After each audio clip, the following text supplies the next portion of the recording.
Being a troublemaker is something that those who follow God sometimes are called. Troublemaker is one of those labels that people put on you when they don't want to deal with the issues at hand. And so they will label it troublemaker. Politicians do this. I myself have been labeled as a troublemaker. Whenever you catch that, you find people, and there are, of course, troublemakers, and that are troublemakers, people that do create problems.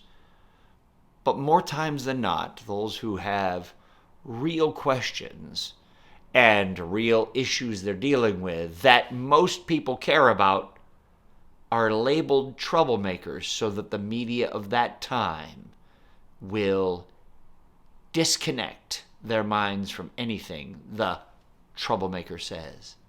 Paul is now called a troublemaker. And boy, is he creating trouble. That temple and the process and the political environment that the Pharisees and the Sadducees had created, he was disassembling their system just as Jesus did. Another troublemaker. I'm Pastor John from Livingstone's and Sunland Seventh-day Adventist Churches. We're continuing through the book of Acts. Therefore, it is time for the call to prayer. Last week, we had a pretext for conspiracy. We had a group of terrorists, so to say, that said, but that the temple seemed to like. When I say the temple leadership seemed to like, that weren't going to eat or drink until they kill Paul. I feel sorry for them because maybe they'll be dead by the time this story is done. No. As usual, those who say they're going to do these big things usually don't do them. Politics only lasts a short time. It lasts as long as the mouth moves. And then a few days later, everyone forgets about it because the next loud person becomes the one in charge. But Paul is now associated with troublemaking. And the reason why he's associated with troublemaking is because the Pharisees and Sadducees, those who were in charge of the temple, were not able to deploy their plan. If you'll remember last week, the plan is to bring Paul to the Sanhedrin. And on the way to the Sanhedrin, these 20 or so men would attack and kill him. But it didn't work because there was pre-knowledge. Someone who heard about this at the Sanhedrin communicated with Paul. Paul communicated with the soldiers, and the soldiers in the middle of the night put together a letter to the procurator Festus. Now, many people wonder who Festus is. Do you remember during the time of Jesus, which is this situation is maybe about 14 years later or so, during the time, maybe a little less than that, during the time when Jesus was condemned and sent to the cross, Procurator Pilate was in charge. Remember Pilate? But after about 2 years, Pilate committed suicide by falling on his own sword, and a new procurator was brought in. We know that at the time that this happened, the procurator was Felix. Now, all I can think of is Felix Leiter from the James Bond films. I always love the word Felix. And this guy was married to a Jewish woman. And they lived, of course, as all procurators did, at Caesarea Maritime. Caesarea Maritime is on the coast. It's a beautiful town. It's got an ancient Roman port, a huge ancient Roman port. One day I need to show you some of the videos that I have of my Israel trips so you can see this. There's one of the best amphitheaters you will find in the ancient world is in Caesarea Maritime. And so it's right near Jaffa or Joppa that we know it as, the place where, of course, Jaffa is where Jonah headed off to Tarshish, remember in the old story of Jonah, but also the place where Peter had a vision in Simon the Tanner's house, a vision that the gospel must go to the Gentiles. Well, just to the north, about 10 miles, 15 miles, is this place, Caesarea Maritime. We always go there in an Israel trip. And in the middle of the night, Paul is transferred from the barracks in Jerusalem out towards Caesarea Maritime. There's this letter in Acts chapter 23, verse 26. This is where we've got documents here. It says, "To His Excellency, the Governor Felix, greetings. This man was seized by the Jews, and they're about to kill him. I came with my troops, and I rescued him. I had learned he's a Roman citizen. I wanted to know, what they're accusing, but the Sanhedrin found no accusation." They're all arguing and everything. So he says, "I'm sending this to the procurator over at Caesarea Maritime." So the soldiers carried out their orders, and they took him during the night and brought him as far as Antipatis, and then the next day the cavalry went on toward the barracks at Caesarea. All of a sudden, the Jewish leadership of the temple at the time, the Sadducees and Pharisees, are very upset now.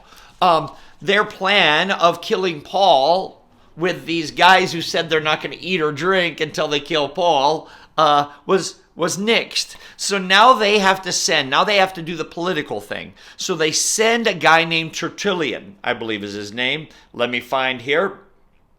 Tertullus. Not tortilla, but Tertullus. And he's a lawyer that they sent to get Paul accused so that he could be killed. So, of course, the Sadducees put all their money together, and they said, "Tertullus, you take care of it now." They have to deal with it in lawyer form. So now they're dealing with a world outside of Judaism, but the Roman world. This is the genius of Paul. Paul was a Roman citizen, and Paul was going to battle using his cards, his trump card, that he's a Roman citizen. And now they got to find a way to legally get rid of him instead of just sacking and burning him like they did Jesus. This is the thing that God does. He gives us the ability to be shrewd and smart. He gives us cards. We must know how to use those cards in ways that benefit the gospel. Not benefit ourselves, but benefit the gospel of Jesus Christ. So let's continue on. This is in chapter 24.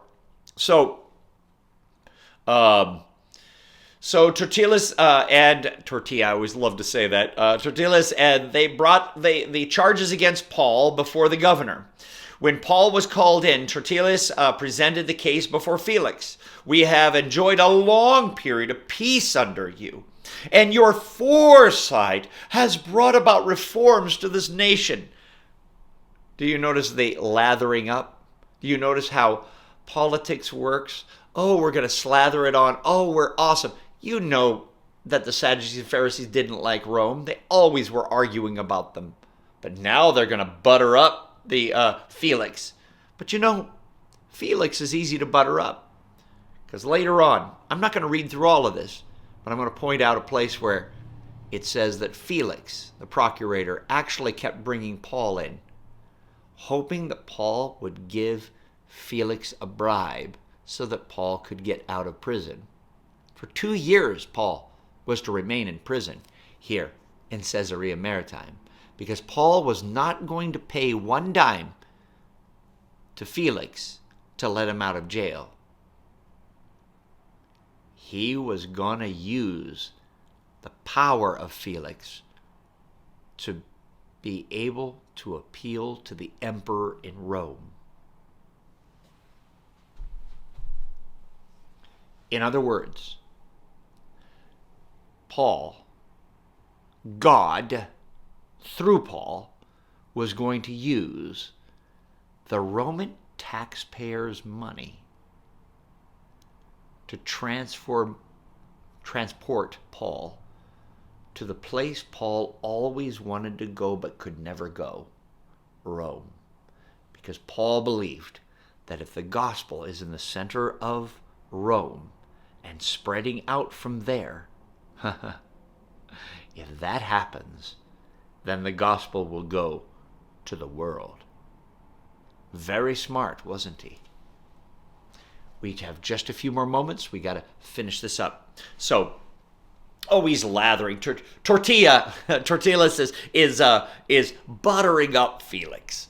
Wanting Felix, knowing that Felix likes bribes. He's buttering him up. You brought about reforms of this nation, verse 3 of chapter 24. Everywhere, in every way, most excellent Felix, we acknowledge this profound gratitude.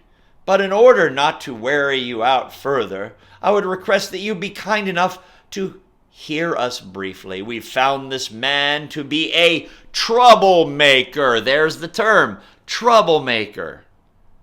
Stirring up riots all over the world.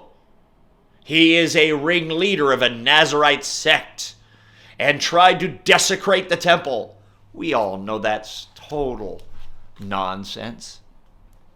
As we read earlier, Paul went through all of the special things he was supposed to do.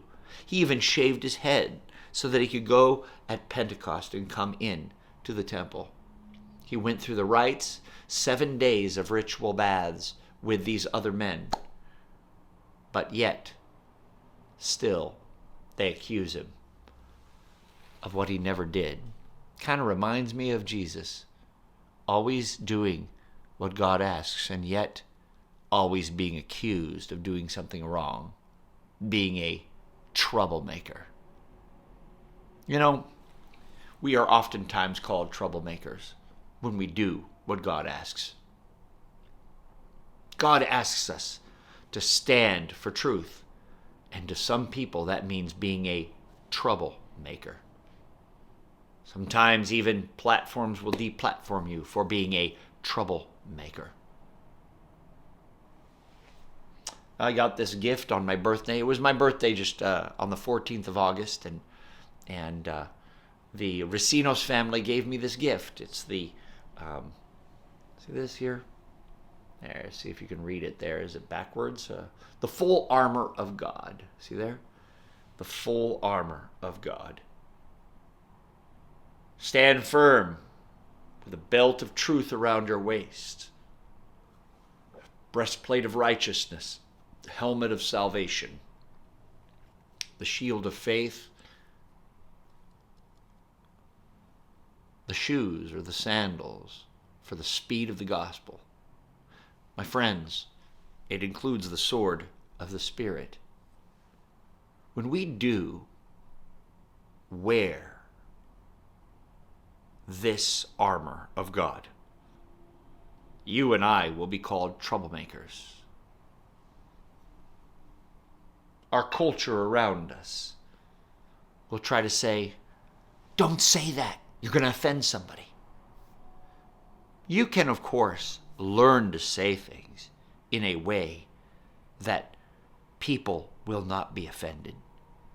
But yet, never, ever, ever allow their rules to determine your gospel. We must give the gospel.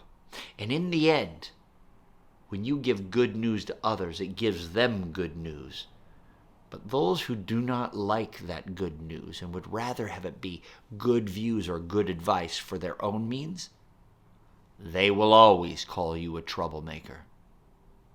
You will always make trouble for evil when you're on the side of good. My friends, be a troublemaker, not for yourself, but sometimes be willing to be a troublemaker for God. Not because you want to be a troublemaker, because you want to do what God asks you to do. If you're accused of things, Jesus was too. If you are hurt or dismissed, deplatformed, canceled, have no fear. He was too. And he stands with you, my friends. So now, if this is something that is powerful for you personally, I suggest you smash the like button, like, subscribe. I'd love you to be a part of the movement. Come and be a part of Living Stones Church Streams of Life, Sunland, Tujunga Streams of Life. Be a part of the mission, the movement. I'd love to baptize you. In the next few moments, we're going to have, in fact, it's almost 7:15 right now, so intercession is beginning in a few moments. God bless you. Bye-bye.